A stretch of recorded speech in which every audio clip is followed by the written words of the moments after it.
awesome that people are coming back to watch. 15,000 tomorrow. Could be quite a partisan crowd with obviously a lot of Pakistani heritage in the city. So yeah, it's exciting. I love this time of year, getting going with the English summer. Things are starting to get warm and cricket season's getting going. So looking forward to it. Pakistan team is going through a very rough patch at the moment. Do you think it will be an easy task for your team? No, not at all. They've had some good results, I think, as well. In New Zealand, they won that series away, which was a really good result for them. And they've also got a new captain and a few retirements in their team, and that quite often, I think, brings energy and reinvigorates the team. So certainly not underestimating them at all. They've obviously got a few gaps to fill with a few retirements. So yeah, be interesting sort of who they bring in and what young talent they potentially bring in. So yeah, I think it'd be a good challenge for us. And yeah, like I said, looking forward to it.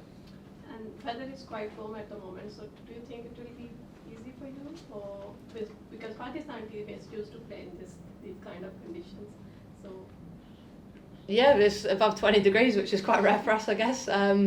Yeah, like it's just nice to be playing in the heat, to be honest. It's been raining for a lot of the time in England that I've been back in the country. So yeah, looking forward to playing in front of some sun. I think we'll be all right. We're a pretty fit team, and yeah, we take pride in working hard on our fitness as a group. So yeah, looking forward to it. Anyone else in the room? Yeah. We're obviously starting the international summer at Edgbaston, obviously 13,000 plus. How much of a plus is that heading into the season? Yeah, brilliant. Like I said, it's one of the best atmospheres I've ever played under, and to have people coming in and watching is awesome. It just feels like the new norm now. The fact that the crowds are big, we're playing in big stadiums at sort of prime times for people to come watch is really cool, and yeah, it just feels like the new normal. Like we've played here in the Commonwealth Games as well, and that support was outstanding. So yeah, great to get such good support from the ground, and yeah, hopefully we can put on a show. Hopefully we can entertain people and get people coming back to watch, because I feel like that's why the crowds have kind of been consistent through I guess the skills that have been on show. There'll be a big Pakistan contingent as well. How excited are you playing that atmosphere? Because obviously it's a different sort of atmosphere to the English one.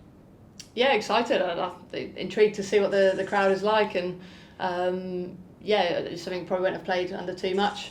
I guess a little bit like playing India in terms of the support they get all over the world. So yeah, I think it would create a quite fun atmosphere. We've talked about it a little bit just to prepare ourselves, I guess, to what it might be like. There might be some hostility towards us, I guess, with the Pakistani fans as well. But yeah, I think it'll be a great day and a great atmosphere. And does that prepare you for the World Cup as well going forward? Know you're going to play in this sort of atmospheres? Yeah, certainly. I think it does feel like the new norm for us now. We're kind of used to it. But yeah, certainly as much as you can play in front of big crowds in big games, it certainly prepares you for those big competitions. So yeah, I'm thoroughly looking forward to it, as are the girls in the dressing room. Heather, you during the practice session you were playing quite close to the pitch. What would you say about the pitch? Is it bowler friendly, veteran friendly? How do you rate it? Yeah, it looks decent. It looks reasonably similar to last year. Pretty hard. Little bit of a tufty grass on it, so potentially that might hold a little bit. It was slightly on the slower side, albeit a fairly decent wicket last year. 60-metre boundary, so not massive. But yeah, I think it'll play reasonably well, and have another look in the morning and see how we go. Perfect. Thanks, guys. Anyone on the hands are already up. First of all, Valkyrie.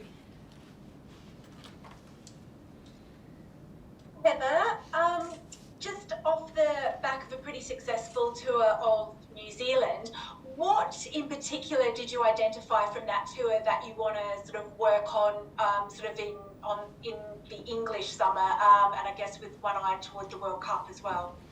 Yeah, we talked about obviously wanting to perform here and now in the games we've got in front of us, but throughout the summer we want to keep improving as a side and build into that World Cup and gain some momentum, I guess. So we're trying to peak obviously then.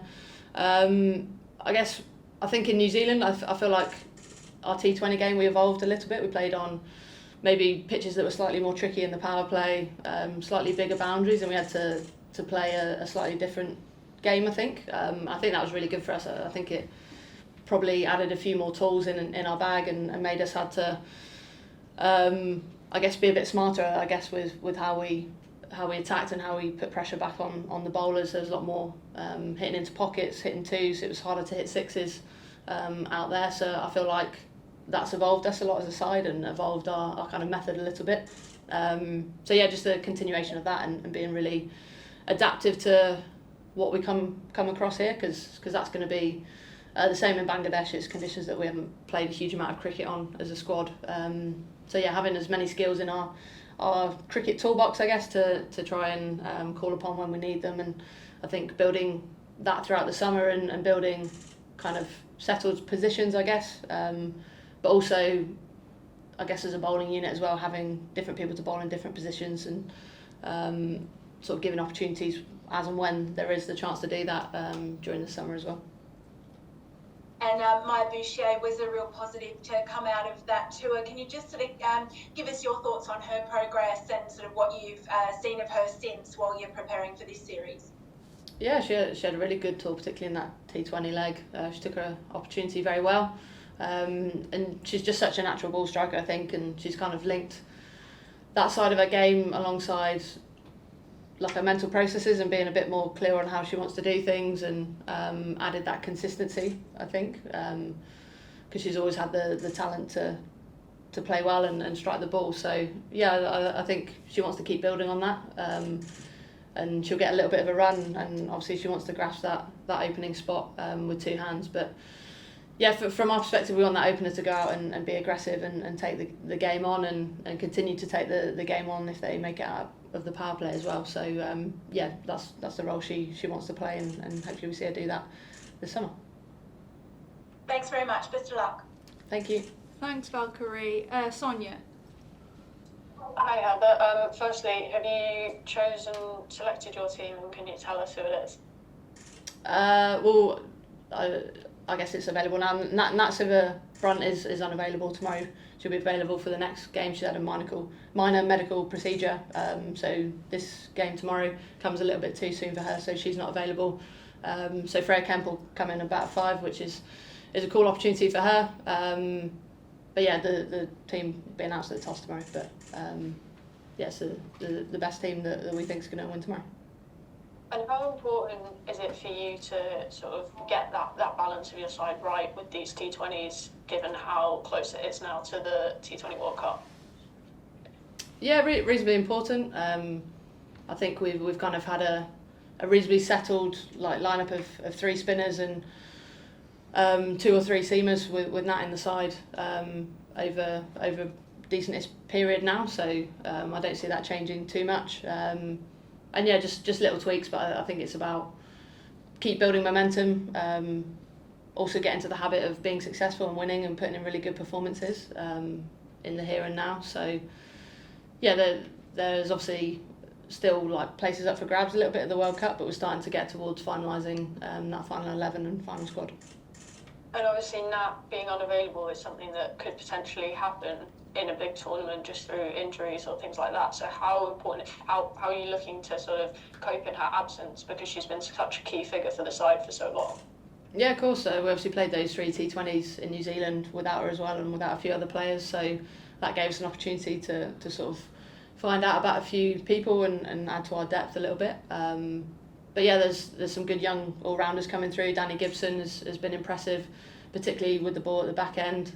Freya Kemp, obviously massive clean ball striker and a left-hander, which we don't have a lot of in England. And when she's back bowling as well, she'll sort of become a real asset. So yeah, there's some really good talent coming through, and it's just about sort of guiding those younger players and keeping them on the right track, I guess, to fulfil the potential that they have.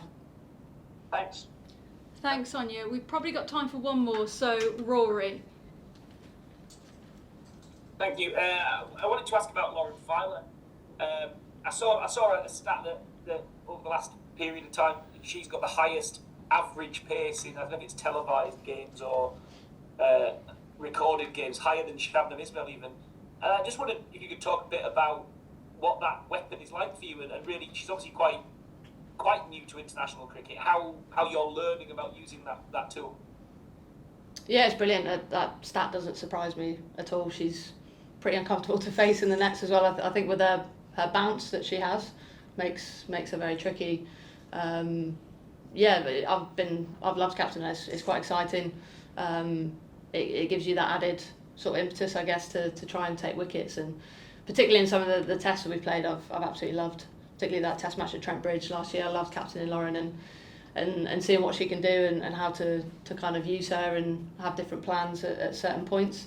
And Lauren's really working on becoming more accurate as well, sort of keeping that high pace, but becoming more accurate and also working on a few of her skills that I guess will help her perform more consistently in T20 cricket. But yeah, it's a really cool weapon to have, and Lauren will say herself, things have happened very quickly for her, so everything happens quickly with Lauren, eh? Yeah, well, it does. That's no pun intended actually, but yeah, it does, and she's only been a professional cricketer for like not more than a year, really, not too much longer than a year. So yeah, we know the skills she has, and being patient with that as well.